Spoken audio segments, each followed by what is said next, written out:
Fight fans, what's going on? It's your boy Ak from SiriusXM, and this is 50.com. We're here at Madison Square Garden, live at the press conference for Anthony Joshua versus Vladimir Klitschko, which appears to be the biggest fight the UK has ever seen. 90,000 seats sold already at Wembley Stadium, April 29th. This is a heavyweight showdown that you guys do not want to miss.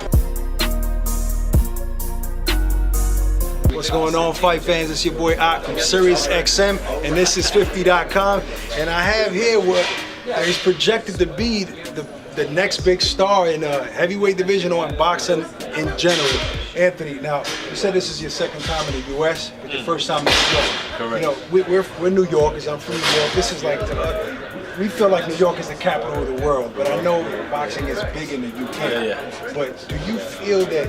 I mean, I know you was asked this question in the presser, but I mean, subliminally, do you feel like you have to conquer the U.S. to be, as you know, the Lennox Lewis of the world, like, you know, that type of heavyweight champ?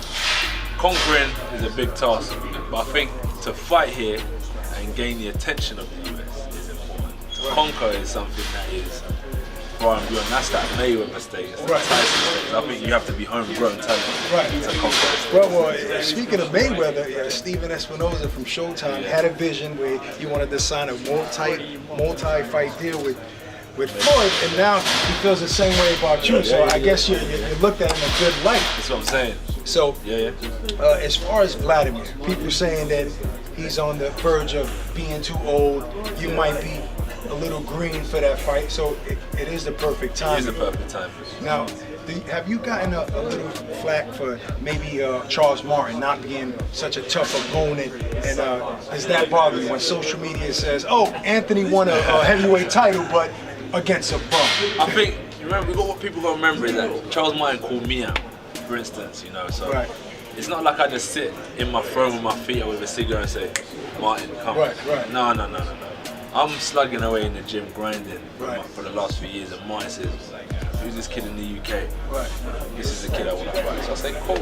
Vladimir says, "Cool, me and him, let's fight, WBA." Cool. And this is just how my journey goes. So if I beat Martin in a 12-round slugfest, they say AJ's not as good, or what a fight. Or if I beat him in 1 round, so you can't win, but it's no problem. But at the end of the day, when it's all said and done, it's just about your W. So boxing is a sport of winning. You're not one of the guys that call people out.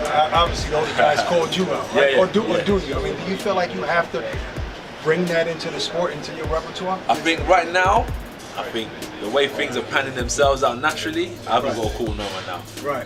But there was one guy that I said to coach, "We've got to get this fight on," and that's Dylan.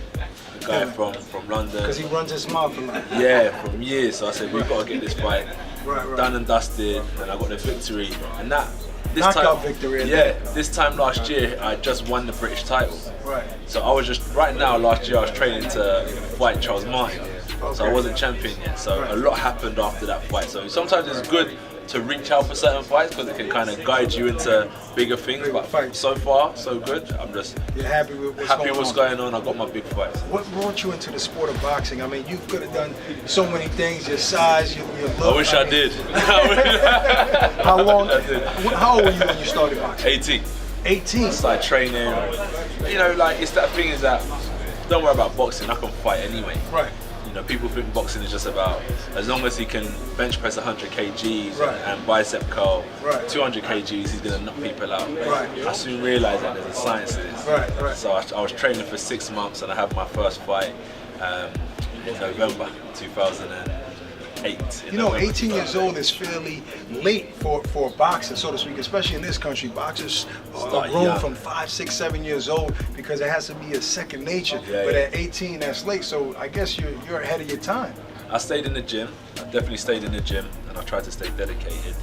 And it is late, I agree. But at the same time, I think it's a benefit because the body hasn't taken the wear and tear. You see what I'm saying? So that wear and tear, I'm still fresh. So I had my fun at like 16 to 18, and when I went into boxing, it was like the calling of discipline. I needed that discipline, and that's when I went in the gym and the coach was saying, "Hey, shut up, stop talking, get on the bag," and I'd be thinking, who's this guy talking to? Because I remember, we're just kids from the streets, the coaches don't know us from nowhere. So I learned that level of respect. the discipline. In order to achieve and win fights, I had to follow the orders of my master, you know, so I learned that discipline, which was really good for me. What heavyweight inspired you growing up? Mike Tyson. I never followed sports, right? But when I got into boxing and I looked at Tyson, remember so, Tyson? So you started following Tyson after you started boxing? After I started boxing, yeah, and I said, this guy's... It's like they took him to Catskill from New York, or wherever, from Brooklyn. Took him from Brooklyn to Catskill, put him in the gym, and just grinded him, worked him, and built this beast. But does the money inspire you? Does that motivate you? Obviously, it's a lucrative sport if you're at the top. Yeah. What's do you know what the money is for me? What's that? Okay, it's like... You take care of your boys. I see you on Instagram. All your guys are on vacation in Dubai. So Anthony's taking care of his guys. I mean, we're all enjoying. They're all businessmen. Everyone's enjoying. We're all business, but you know, and it's a good thing is because not everyone can just jump on a plane to Dubai. You know, we're very lucky in that sense. So it's a privilege to be able to enjoy this with my friends as well. Right. So that's a benefit of boxing. But the money side of it is like if family need, it's just a pot to access if it's needed for the right security. It's just security, not only for myself but for family. Now, I've got two final questions. Now, first, I know you probably follow Bernard Hopkins. A lot of these guys, you know, they say that the sport retires fighters. The fighters don't retire from the sport. Now, they all say they're going to finish at a certain time, at a certain age, but how do you foresee your future? When do you see Anthony Joshua no longer boxing? No longer. Until I can't. Until, like, physically I'm going up against these guys. And the certain punches I'm absorbing today have a different impact on me in 10 years or so. But I'm 27 now, so I'm saying maybe 10 years in the game. We got one last question. It's called a 3 knockdown rule, right? You just have to tell me which one would you knock down. Okay. Nicki Minaj, Rihanna, or Beyonce? Rihanna, because B's married, so I'm gonna give Jay that respect.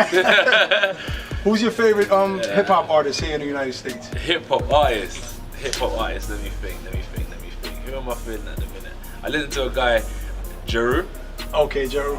Yeah, he's good. And I'm trying to like Jay-Z? Yeah, but that's everyone likes Jay-Z. What about 50 Cent? 50 Cent is big. Everyone likes 50. You know, Get Rich or Die Trying. That was the days of crazy when you're just madly motivated. But I like Bone Thugs, BG Knockout. He's Dre. a big hip hop fan. Yeah, easy. All right, folks. Anthony Joshua, look out for him. Boxing's next door. This is 50.com.